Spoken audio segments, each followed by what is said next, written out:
ಓಂ ಶಾಂತಿ. ತಾರೀಕು 28/5/2024 ಪ್ರಾತಃ ಮುರುಳಿ.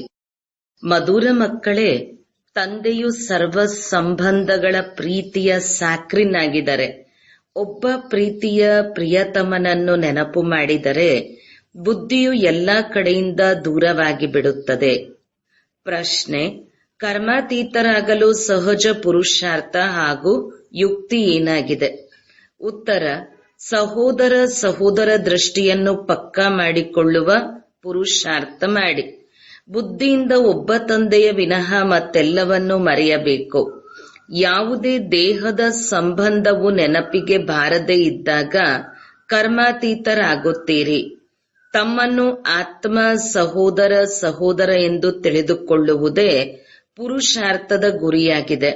ಸಹೋದರ ಸಹೋದರನೆಂದು ತಿಳಿದುಕೊಳ್ಳುವುದರಿಂದ ದೈಹಿಕ ದೃಷ್ಟಿ ವಿಕಾರಿ ಚಿಂತನೆ ಸಮಾಪ್ತಿಯಾಗಿ ಬಿಡುತ್ತದೆ. ಓಂ ಶಾಂತಿ. ಡಬಲ್ ಓಂ ಶಾಂತಿ. ಇದು ಮಕ್ಕಳ ಬುದ್ಧಿಯಲ್ಲಿದೆ. ತಂದೆಯೂ ಸಹ ಕುಳಿತು ಮಕ್ಕಳಿಗೆ ತಿಳಿಸುತ್ತಾರೆ. ಮೊಟ್ಟ ಮೊದಲು ತಂದೆಯ ಬಗ್ಗೆ ನಿಶ್ಚಯವಿರಬೇಕು. ಏಕೆಂದರೆ ಅವರು ತಂದೆ, ಶಿಕ್ಷಕ, ಸದ್ಗುರುವಾಗಿದ್ದಾರೆ. ಹಾಗೆ ನೋಡಿದರೆ ಲೌಕಿಕ ರೀತಿಯಿಂದ ಬೇರೆ ಬೇರೆಯಾಗಿರುತ್ತಾರೆ. ಶಿಕ್ಷಕನನ್ನು ಯೌವನದಲ್ಲಿ ಮಾಡಿಕೊಳ್ಳಲಾಗುವುದು. ಗುರುವನ್ನು 60 ವಯಸ್ಸಿನ ನಂತರ ಮಾಡಿಕೊಳ್ಳುತ್ತಾರೆ. ಇಲ್ಲಿ ತಂದೆಯು ಬಂದು 3 ಸಂಬಂಧದಲ್ಲಿ ಜೊತೆ ಜೊತೆ ಸೇವೆ ಮಾಡುತ್ತಾರೆ. ಚಿಕ್ಕವರು ದೊಡ್ಡವರು ಎಲ್ಲರೂ ಓದಬಹುದೆಂದು ಹೇಳುತ್ತಾರೆ. ಮಕ್ಕಳ ಬುದ್ಧಿಯು ಬಹಳ ಉಲ್ಲಾಸವಾಗುತ್ತದೆ. ಚಿಕ್ಕವರು ದೊಡ್ಡವರು ಎಲ್ಲರೂ ಅಗತ್ಯವಾಗಿ ಜೀವಾತ್ಮ ಆಗಿದ್ದಾರೆಂದು ಮಕ್ಕಳು ತಿಳಿದುಕೊಂಡಿದ್ದೀರಿ. ಆತ್ಮವು ದೇಹದಲ್ಲಿ ಪ್ರವೇಶ ಮಾಡುತ್ತದೆ. ಆತ್ಮ ಹಾಗೂ ಜೀವದಲ್ಲಿ ಅಂತರವಿದೆಯಲ್ಲವೇ? ಇಲ್ಲಿ ಮಕ್ಕಳಿಗೆ ಆತ್ಮ ಹಾಗೂ ಪರಮಾತ್ಮನ ಜ್ಞಾನವನ್ನು ನೀಡಲಾಗುವುದು. ಆತ್ಮವು ಅವಿನಾಶಿಯಾಗಿದೆ. ಆದರೆ ಇಲ್ಲಿ ಶರೀರವು ಭ್ರಷ್ಟಾಚಾರದಿಂದ ಜನ್ಮವಾಗುತ್ತದೆ. ಅಲ್ಲಿ ಭ್ರಷ್ಟಾಚಾರದ ಹೆಸರು ಸಹ ಇರುವುದಿಲ್ಲ.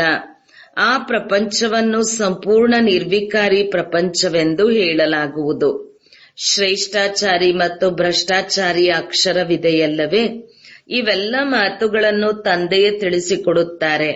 ಮಕ್ಕಳಿಗೆ ಇದು ಪಕ್ಕಾ ನಿಶ್ಚಯವಿರಬೇಕು. ನಾವೆಲ್ಲ ಆತ್ಮಗಳ ತಂದೆ ನಮಗೆ ಓದಿಸುತ್ತಿದ್ದಾರೆ. ತಂದೆಯು ಪುರುಷೋತ್ತಮ ಸಂಗಮ ಯುಗದಲ್ಲಿ ಬರುತ್ತಾರೆ. ಇದರಿಂದ ಕನಿಷ್ಠರಿಂದ ಪುರುಷೋತ್ತಮರನ್ನಾಗಿ ಮಾಡುತ್ತಾರೆಂದು ಸಿದ್ಧವಾಗುತ್ತದೆ. ಈ ಪ್ರಪಂಚ ಕನಿಷ್ಠ ತಮೋಪ್ರಧಾನವಾಗಿದೆ. ಇದನ್ನು ಘೋರ ನರಕವೆಂದು ಕರೆಯಲಾಗುವುದು. ಈಗ ನಾವು ಮನೆಗೆ ಹಿಂತಿರುಗಬೇಕು. ಆದುದರಿಂದ ತಮ್ಮನ್ನು ಆತ್ಮನೆಂದು ತಿಳಿಯಿರಿ. ತಂದೆಯು ಬಂದಿರುವುದೇ ಮನೆಗೆ ಕರೆದುಕೊಂಡು ಹೋಗಲು. ನಾವು ಆತ್ಮರು ಸಹೋದರ ಸಹೋದರರಾಗಿದ್ದೇವೆಂದು ಪಕ್ಕಾ ನಿಶ್ಚಯ ಮಾಡಿಕೊಳ್ಳಿ. ಈ ದೇಹವಂತೂ ಇರುವುದೇ ಇಲ್ಲ. ಹೀಗೆ ವಿಕಾರಿ ದೃಷ್ಟಿಯು ಸಮಾಪ್ತಿಯಾಗಿ ಬಿಡುತ್ತದೆ. ಇದೇ ಅತಿ ದೊಡ್ಡ ಗುರಿಯಾಗಿದೆ. ಇದರಲ್ಲಿ ಕಡಿಮೆ ಮಕ್ಕಳು ಈ ಗುರಿಯನ್ನು ತಲುಪುತ್ತಾರೆ. ಅಂತ್ಯದಲ್ಲಿ ಯಾವ ವಸ್ತುವು ನೆನಪಿಗೆ ಬರಬಾರದು. ಇದನ್ನೇ ಕರ್ಮಾತೀತ ಸ್ಥಿತಿ ಎಂದು ಕರೆಯಲಾಗುವುದು. ಈ ದೇಹವು ಸಹ ವಿನಾಶಿಯಾಗಿದೆ. ಇದರೊಂದಿಗೆ ಮಮತೆಯು ಹೊರಟು ಹೋಗಬೇಕು. ಹಳೆಯ ದೇಹದ ಸಂಬಂಧದಲ್ಲಿ ಮಮತೆಯನ್ನಿಟ್ಟುಕೊಳ್ಳಬಾರದು. ಈಗ ಹೊಸ ಸಂಬಂಧದಲ್ಲಿ ಹೋಗಬೇಕಾಗಿದೆ. ಈ ಹಳೆಯ ಆಸುರಿ ಸ್ತ್ರೀ ಪುರುಷರ ಸಂಬಂಧ ಎಷ್ಟೊಂದು ಅಪವಿತ್ರವಾಗಿದೆ. ಅದಕ್ಕಾಗಿ ತಂದೆಯು ತಿಳಿಸುತ್ತಾರೆ, ತಮ್ಮನ್ನು ತಾವು ಆತ್ಮನೆಂದು ತಿಳಿದುಕೊಳ್ಳಿ. ಈಗ ಆತ್ಮಗಳು ಮನೆಗೆ ಹಿಂತಿರುಗಬೇಕಾಗಿದೆ. ಆತ್ಮನೆಂದು ತಿಳಿಯುವುದರಿಂದ ಶರೀರದ ಭಾನ ಇರುವುದಿಲ್ಲ. ಸ್ತ್ರೀ ಪುರುಷ ಎಂಬ ಸೆಳೆತ ಹೊರಟು ಹೋಗುತ್ತದೆ. ಅಂತ್ಯಕಾಲದಲ್ಲಿ ಯಾರು ಸ್ತ್ರೀಯನ್ನು ಸ್ಮರಣೆ ಮಾಡುತ್ತಾರೆಯೋ ಆ ಚಿಂತನೆಯಲ್ಲಿಯೇ ದೇಹ ಬಿಡುತ್ತಾರೆ ಎಂದು ಬರೆಯಲ್ಪಟ್ಟಿದೆ. ಆದುದರಿಂದ ಅಂತ್ಯಕಾಲದಲ್ಲಿ ಗಂಗಾಜಲವನ್ನು ಬಾಯಿಗೆ ಹಾಕುತ್ತಾ ಕೃಷ್ಣನನ್ನು ನೆನಪು ಮಾಡಲು ಹೇಳುತ್ತಾರೆ. ಭಕ್ತಿ ಮಾರ್ಗದಲ್ಲಿ ಕೃಷ್ಣನ ನೆನಪಿರುತ್ತದೆ. ಕೃಷ್ಣ ಭಗವಾನುವಾಚ ಎಂದು ಹೇಳುತ್ತಾರೆ. ಇಲ್ಲಿ ತಂದೆಯು ತಿಳಿಸುತ್ತಾರೆ, ದೇಹವನ್ನು ನೆನಪು ಮಾಡಬಾರದು. ನಿಮ್ಮನ್ನು ಆತ್ಮನೆಂದು ತಿಳಿದು ಎಲ್ಲ ಕಡೆಯಿಂದ ನಿಮ್ಮ ಬುದ್ಧಿಯನ್ನು ದೂರ ಮಾಡುತ್ತಾ ಹೋಗಿ. ಸರ್ವ ಸಂಬಂಧಗಳ ಪ್ರೀತಿ ಹೇಗೆ ಒಬ್ಬ ತಂದೆಯಲ್ಲಿಯೇ ಸ್ಯಾಕ್ರಿನ್ ಆಗಿಬಿಡುತ್ತದೆ. ಎಲ್ಲರಿಗೂ ಅತಿ ಮಧುರ ಹಾಗೂ ಎಲ್ಲರ ಪ್ರಿಯತಮ ಅವರೇ ಆಗಿದ್ದಾರೆ. ಒಬ್ಬರೇ ಪ್ರಿಯತಮನಾಗಿದ್ದಾರೆ. ಆದರೆ ಭಕ್ತಿ ಮಾರ್ಗದಲ್ಲಿ ಎಷ್ಟೊಂದು ಹೆಸರುಗಳನ್ನಿಟ್ಟಿದ್ದಾರೆ. ಭಕ್ತಿಯ ವಿಸ್ತಾರವು ಬಹಳ ಇದೆ. ಯಜ್ಞ, ಜಪ, ತಪ, ದಾನ, ತೀರ್ಥ, ವ್ರತ ಮಾಡುವುದು, ಶಾಸ್ತ್ರಗಳನ್ನು ಓದುವುದೆಲ್ಲವೂ ಭಕ್ತಿ ಮಾರ್ಗದ ಸಾಮಗ್ರಿಯಾಗಿದೆ. ಜ್ಞಾನದ ಸಾಮಗ್ರಿ ಏನೂ ಇಲ್ಲ, ಸ್ವಲ್ಪವೂ ಇಲ್ಲ. ಇದನ್ನು ಸಹ ನೀವು ತಿಳಿಸಿಕೊಡಲು ನೋಟ್ ಮಾಡಿಕೊಳ್ಳುತ್ತೀರಿ. ಆದರೆ ನಿಮ್ಮ ಈ ಕಾಗದ ಯಾವುದೂ ಸಹ ಉಳಿಯುವುದಿಲ್ಲ. ತಂದೆಯು ತಿಳಿಸುತ್ತಾರೆ, ಮಕ್ಕಳೇ, ನೀವು ಶಾಂತಿಧಾಮದಿಂದ ಬಂದಿದ್ದೀರಿ. ಆಗ ನಿಮಗೆ ಶಾಂತಿಯೇ ಇತ್ತು.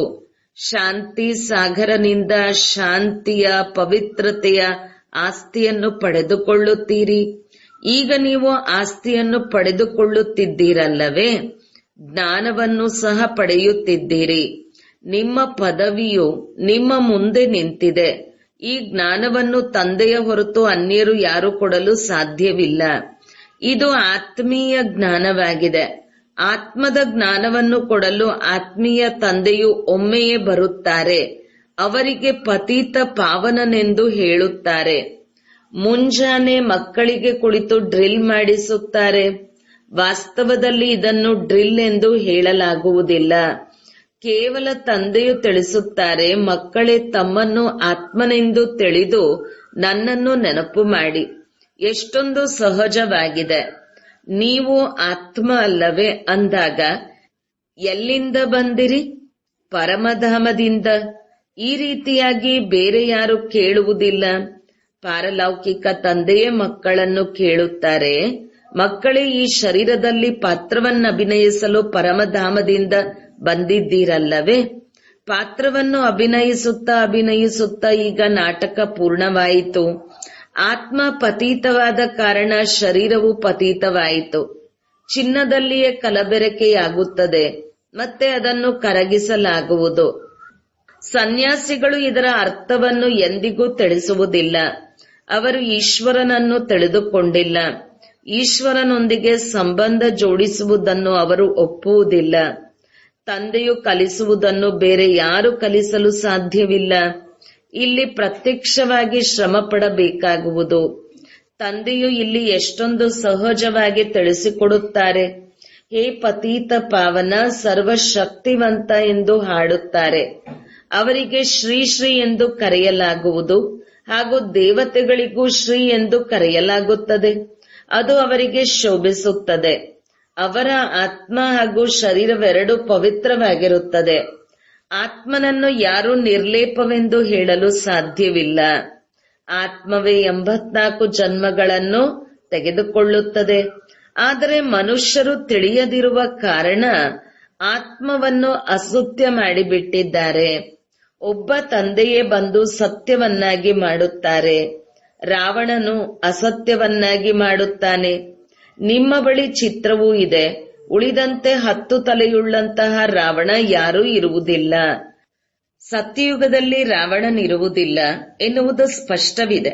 ಆದರೆ ಕೇಳುವವರಲ್ಲಿ ಇಲ್ಲಿಯ ದೇವತಾ ಕಸಿ ಎಂದು ಹೇಳಲಾಗುತ್ತದೆ. ಕೆಲವರು ಸ್ವಲ್ಪ ಕೇಳುತ್ತಾರೆ, ಇನ್ನು ಕೆಲವರು ಬಹಳ ಕೇಳುತ್ತಾರೆ. ಭಕ್ತಿ ಮಾರ್ಗವು ಎಷ್ಟೊಂದು ವಿಸ್ತಾರವಾಗಿದೆ ನೋಡಿ. ಅನೇಕ ಪ್ರಕಾರದ ಭಕ್ತರಿದ್ದಾರೆ.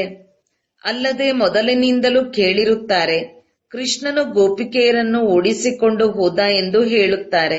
ಹಾಗಾದರೆ ಕೃಷ್ಣನನ್ನು ಏಕೆ ಪ್ರೀತಿ ಮಾಡುತ್ತಾರೆ? ಏಕೆ ಪೂಜಿಸುತ್ತಾರೆ?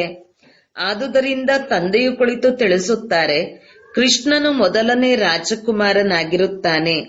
ಅವನು ಎಷ್ಟೊಂದು ಬುದ್ಧಿವಂತನಾಗಿರುತ್ತಾನೆ. ಇಡೀ ವಿಶ್ವದ ಮಾಲೀಕನಾಗಿರುವ ಕೃಷ್ಣ ಕಡಿಮೆ ಬುದ್ಧಿ ಉಳ್ಳವನಾಗಿರುತ್ತಾನೆಯೇ? ಅಲ್ಲಿ ಅವನಿಗೆ ಮಂತ್ರಿ ಮುಂತಾದವರು ಇರುವುದಿಲ್ಲ. ಸಲಹೆಯನ್ನು ಪಡೆದುಕೊಳ್ಳುವ ಅವಶ್ಯಕತೆ ಇಲ್ಲ. ಇಲ್ಲಿ ಸಲಹೆಯನ್ನು ಪಡೆದುಕೊಂಡು ಸಂಪೂರ್ಣನಾಗಿದ್ದೇನೆ, ಆದ್ದರಿಂದ ಸಲಹೆಯನ್ನು ಏಕೆ ತೆಗೆದುಕೊಳ್ಳುತ್ತಾನೆ? ನೀವು ಅರ್ಧ ಕಲ್ಪಕ್ಕೆ ಯಾವುದೇ ಸಲಹೆಯನ್ನು ಪಡೆದುಕೊಳ್ಳುವುದಿಲ್ಲ. ಸ್ವರ್ಗ ಹಾಗೂ ನರಕದ ಹೆಸರನ್ನು ಕೇಳಿದ್ದೀರಿ. ಇದಂತೂ ಸ್ವರ್ಗವಾಗಲು ಸಾಧ್ಯವಿಲ್ಲ. ಕಲ್ಲು ಬುದ್ಧಿಯವರು ನಮ್ಮ ಬಳಿ ಹಣವಿದೆ, ಮಹಲುಗಳಿದೆ, ನಾವು ಸ್ವರ್ಗದಲ್ಲಿದ್ದೇವೆಂದು ತಿಳಿದುಕೊಳ್ಳುತ್ತಾರೆ. ಆದರೆ ಸ್ವರ್ಗವು ಹೊಸ ಪ್ರಪಂಚದಲ್ಲಿ ಇರುತ್ತದೆ ಎಂದು ನೀವು ತಿಳಿದುಕೊಂಡಿದ್ದೀರಿ. ಸ್ವರ್ಗದಲ್ಲಿ ಎಲ್ಲರೂ ಸದ್ಗತಿಯಲ್ಲಿರುತ್ತಾರೆ. ಸ್ವರ್ಗ ನರಕ ಜೊತೆ ಜೊತೆಯಲ್ಲಿ ಹೇಗೆ ಇರುತ್ತದೆ? ಸ್ವರ್ಗವೆಂದು ಯಾವುದಕ್ಕೆ ಹೇಳಲಾಗುತ್ತದೆ, ಅದಕ್ಕೆ ಎಷ್ಟು ಆಯಸ್ಸಿರುತ್ತದೆ, ಇವೆಲ್ಲವನ್ನೂ ತಂದೆಯು ನಿಮಗೆ ತಿಳಿಸಿಕೊಟ್ಟಿದ್ದಾರೆ. ಪ್ರಪಂಚವಂತೂ ಒಂದೇ ಆಗಿದೆ. ಹೊಸದನ್ನು ಸತ್ಯಯುಗ, ಹಳೆಯದನ್ನು ಕಲಿಯುಗವೆಂದು ಕರೆಯಲಾಗುತ್ತದೆ. ಈಗ ಭಕ್ತಿ ಮಾರ್ಗವು ಸಮಾಪ್ತಿಯಾಗುತ್ತಿದೆ. ಭಕ್ತಿಯ ನಂತರ ಜ್ಞಾನ. ಎಲ್ಲ ಜೀವಾತ್ಮರು ಪಾತ್ರವನ್ನು ಅಭಿನಯಿಸುತ್ತಾ ಪತೀತರಾಗಿದ್ದಾರೆ. ಇದನ್ನು ಸಹ ತಂದೆಯು ತಿಳಿಸಿಕೊಟ್ಟಿದ್ದಾರೆ. ನೀವು ಸುಖವನ್ನು ಹೆಚ್ಚು ಪಡೆಯುತ್ತೀರಿ. ಮುಕ್ಕಾಲು ಸುಖವಿರುತ್ತದೆ, ಉಳಿದಂತೆ ಕಾಲು ಭಾಗ ದುಃಖವಿರುತ್ತದೆ. ಇದರಲ್ಲಿಯೂ ಯಾವಾಗ ತಮೋಪ್ರಧಾನರಾಗಿ ಬಿಡುತ್ತೀರಿ, ಆಗ ದುಃಖವು ಹೆಚ್ಚಾಗುತ್ತದೆ. ಅರ್ಧರ್ಧ ಇದ್ದರೂ ಸಹ ಮಜಾ ಬರುವುದಿಲ್ಲ. ಯಾವಾಗ ಸ್ವರ್ಗದಲ್ಲಿ ದುಃಖದ ಹೆಸರು ಚಿಹ್ನೆಯೇ ಇರುವುದಿಲ್ಲ, ಆಗ ಮಜಾ ಇರುತ್ತದೆ. ಅದಕ್ಕೆ ಎಲ್ಲರೂ ಸ್ವರ್ಗವನ್ನು ನೆನಪು ಮಾಡುತ್ತಾರೆ. ಹೊಸ ಪ್ರಪಂಚ ಹಾಗೂ ಹಳೆಯ ಪ್ರಪಂಚ ಈ ಬೇಹದ್ದಿನ ಆಟವಾಗಿದೆ. ಅದನ್ನು ಯಾರೂ ತಿಳಿದುಕೊಳ್ಳುವುದಿಲ್ಲ. ತಂದೆಯು ಭಾರತವಾಸಿಗಳಿಗೆ ತಿಳಿಸುತ್ತಾರೆ. ಬಾಕಿ ಉಳಿದವರೆಲ್ಲರೂ ಅರ್ಧ ಕಲ್ಪ ನಂತರ ಬರುತ್ತಾರೆ. ಅರ್ಧ ಕಲ್ಪದಲ್ಲಿ ನೀವು ಸೂರ್ಯವಂಶಿ, ಚಂದ್ರವಂಶಿ ಆಗುತ್ತೀರಿ. ಅಲ್ಲಿ ಪವಿತ್ರವಾಗಿರುವ ಕಾರಣ ನಿಮಗೆ ದೀರ್ಘಾಯುಸ್ಸು ಇರುತ್ತದೆ ಹಾಗೂ ಹೊಸ ಪ್ರಪಂಚವಾಗಿರುತ್ತದೆ. ಹಾಗೆ ಅಲ್ಲಿ ಪ್ರತಿಯೊಂದು ವಸ್ತುವು ಹೊಸದಾಗಿರುತ್ತದೆ. ದವಸ, ಧಾನ್ಯ, ನೀರು, ಧರಣಿ ಮೊದಲಾದ ಎಲ್ಲವೂ ಹೊಸದಾಗಿರುತ್ತದೆ. ಈ ರೀತಿ ಆಗುತ್ತದೆ ಎಂದು ಮುಂದೆ ಹೋದಂತೆ ನೀವು ಮಕ್ಕಳಿಗೆ ಎಲ್ಲಾ ಸಾಕ್ಷಾತ್ಕಾರಗಳನ್ನು ಮಾಡಿಸುತ್ತಿರುತ್ತೇನೆ. ಯಜ್ಞದ ಆದಿಯಲ್ಲಿ ಆದಂತೆ ಅಂತ್ಯದಲ್ಲಿಯೂ ಆಗಬೇಕು. ಸಮೀಪ ಬರುತ್ತಾ ಖುಷಿಯಾಗುತ್ತಿರುತ್ತದೆ. ಮನುಷ್ಯರು ಹೊರ ದೇಶದಿಂದ ತಮ್ಮ ದೇಶದಲ್ಲಿ ಬಂದಾಗ ಖುಷಿಯಾಗುತ್ತದೆಯಲ್ಲವೇ? ಯಾರಾದರೂ ಹೊರ ದೇಶದಲ್ಲಿ ಶರೀರ ಬಿಟ್ಟರೆ ವಿಮಾನದಲ್ಲಿ ಸ್ವದೇಶಕ್ಕೆ ತೆಗೆದುಕೊಂಡು ಬರುತ್ತಾರೆ. ಎಲ್ಲದಕ್ಕಿಂತಲೂ ಅತ್ಯಂತ ಪವಿತ್ರ ಭೂಮಿ ಭಾರತವಾಗಿದೆ. ಭಾರತದ ಮಹಿಮೆಯನ್ನು ನೀವು ಮಕ್ಕಳ ವಿನಃ ಬೇರೆ ಯಾರೂ ತಿಳಿದುಕೊಂಡಿಲ್ಲ. ವಂಡರ್ ಆಫ್ ದ ವರ್ಲ್ಡ್ ಆಗಿದೆ. ಸ್ವರ್ಗವೆಂದು ಹೆಸರಿದೆ. ಇಲ್ಲಿ ತೋರಿಸುವ ಅದ್ಭುತಗಳು ನರಕದ್ದಾಗಿದೆ. ನರಕದ ಅದ್ಭುತಗಳಿಗೂ ಸ್ವರ್ಗದ ಅದ್ಭುತಗಳಿಗೂ ಹಗಲು ರಾತ್ರಿಯ ಅಂತರವಿದೆ. ನರಕದ ಅದ್ಭುತಗಳನ್ನು ನೋಡಲು ಬಹಳ ಜನ ಹೋಗುತ್ತಾರೆ. ಎಷ್ಟೊಂದು ಮಂದಿರಗಳು ಇಲ್ಲಿವೆ, ಆದರೆ ಅಲ್ಲಿರುವುದಿಲ್ಲ. ಸ್ವಾಭಾವಿಕ ಸೌಂದರ್ಯವಿರುತ್ತದೆ. ಬಹಳ ಕಡಿಮೆ ಜನಸಂಖ್ಯೆ ಇರುತ್ತದೆ. ಇಲ್ಲಿಯ ಹಾಗೆ ಸುಗಂಧಭರಿತ ವಸ್ತುಗಳ ಅವಶ್ಯಕತೆ ಇರುವುದಿಲ್ಲ. ಪ್ರತಿಯೊಬ್ಬರಿಗೂ ತಮ್ಮ ತಮ್ಮದೇ ಆದ ತೋಟವಿರುತ್ತದೆ. ಸುಂದರವಾದ ಹೂಗಳಿರುತ್ತದೆ. ಅಲ್ಲಿಯ ಹವಾಮಾನವು ಫಸ್ಟ್ ಕ್ಲಾಸ್ ಆಗಿರುತ್ತದೆ. ಬೇಸಿಗೆ ಮೊದಲಾದವುಗಳೆಲ್ಲವೂ ಕಷ್ಟ ಕೊಡುವುದಿಲ್ಲ. ಸದಾ ವಸಂತ ಋತುವಿರುತ್ತದೆ. ಅಗರಬತ್ತಿಯ ಅವಶ್ಯಕತೆ ಇರುವುದಿಲ್ಲ. ಸ್ವರ್ಗದ ಹೆಸರನ್ನು ಕೇಳಿದ ತಕ್ಷಣವೇ ಬಾಯಲ್ಲಿ ನೀರೂರುತ್ತದೆ. ನೀವು ಸಹ ಹೇಳುತ್ತೀರಿ, ಇಂತಹ ಸ್ವರ್ಗದಲ್ಲಿ ತಲುಪಬೇಕು, ಏಕೆಂದರೆ ನೀವು ಸ್ವರ್ಗವನ್ನು ತಿಳಿದುಕೊಂಡಿದ್ದೀರಿ. ಆದರೆ ಮತ್ತೆ ಮನಸ್ಸು ಹೇಳುತ್ತದೆ, ಈಗ ನಾವು ಬೇಹದ್ದಿನ ತಂದೆಯ ಜೊತೆಯಲ್ಲಿದ್ದೇವೆ. ತಂದೆಯು ಓದಿಸುತ್ತಿದ್ದಾರೆ. ಇಂತಹ ಸುವರ್ಣಾವಕಾಶವು ಪುನಃ ಸಿಗುತ್ತದೆಯೇನು? ಇಲ್ಲಿಯಾದರೂ ಮನುಷ್ಯರು ಮನುಷ್ಯರಿಗೆ ಓದಿಸುತ್ತಾರೆ. ಅಲ್ಲಿ ದೇವತೆಗಳು ದೇವತೆಗಳಿಗೆ ಓದಿಸುತ್ತಾರೆ. ಆದರೆ ಇಲ್ಲಿ ತಂದೆಯು ಮಕ್ಕಳಿಗೆ ಓದಿಸುತ್ತಾರೆ ಅಂದಾಗ ಹಗಲು ರಾತ್ರಿಯ ಅಂತರವಿದೆ. ಇಷ್ಟೊಂದು ಖುಷಿಯಾಗಬೇಕು. 84 ಜನ್ಮಗಳನ್ನು ನೀವು ಪಡೆದುಕೊಳ್ಳುತ್ತೀರಿ. ನಾವು ಅನೇಕ ಬಾರಿ ರಾಜ್ಯವನ್ನು ಪಡೆದುಕೊಂಡು ಮತ್ತೆ ರಾವಣ ರಾಜ್ಯದಲ್ಲಿ ಬಂದಿದ್ದೇವೆಂದು ನೀವೇ ವಿಶ್ವದ ಚರಿತ್ರೆ ಭೂಗೋಳವನ್ನು ತಿಳಿದುಕೊಂಡಿದ್ದೀರಿ. ಈಗ ತಂದೆಯು ತಿಳಿಸುತ್ತಾರೆ, ನೀವು ಒಂದು ಜನ್ಮದಲ್ಲಿ ಪವಿತ್ರರಾದಾಗ 21 ಜನ್ಮಗಳು ನೀವು ಪಾವನರಾಗಿ ಬಿಡುತ್ತೀರಿ. ಹಾಗಾದರೆ ಏಕೆ ಆಗುವುದಿಲ್ಲ? ಆದರೆ ಮಾಯೆಯು ಈ ರೀತಿ ಇದೆ. ಸಹೋದರ ಸಹೋದರಿಯ ಸಂಬಂಧದ ಬೇಳೆಯೂ ಸಹ ಬೇಯುವುದಿಲ್ಲ. ಹಾಗೆಯೇ ಹಸಿಯಾಗಿಯೇ ಉಳಿದು ಬಿಡುತ್ತದೆ. ಯಾವಾಗ ತಮ್ಮನ್ನು ಆತ್ಮನೆಂದು ತಿಳಿದು ಸಹೋದರರೆಂದು ತಿಳಿದುಕೊಂಡಾಗ ಬೇಳೆ ಬೇಯುತ್ತದೆ. ದೇಹದ ಪರಿವೆಯೇ ಇರಬಾರದು. ಇದು ಪರಿಶ್ರಮವಾಗಿದೆ, ತುಂಬಾ ಸಹಜವೂ ಆಗಿದೆ.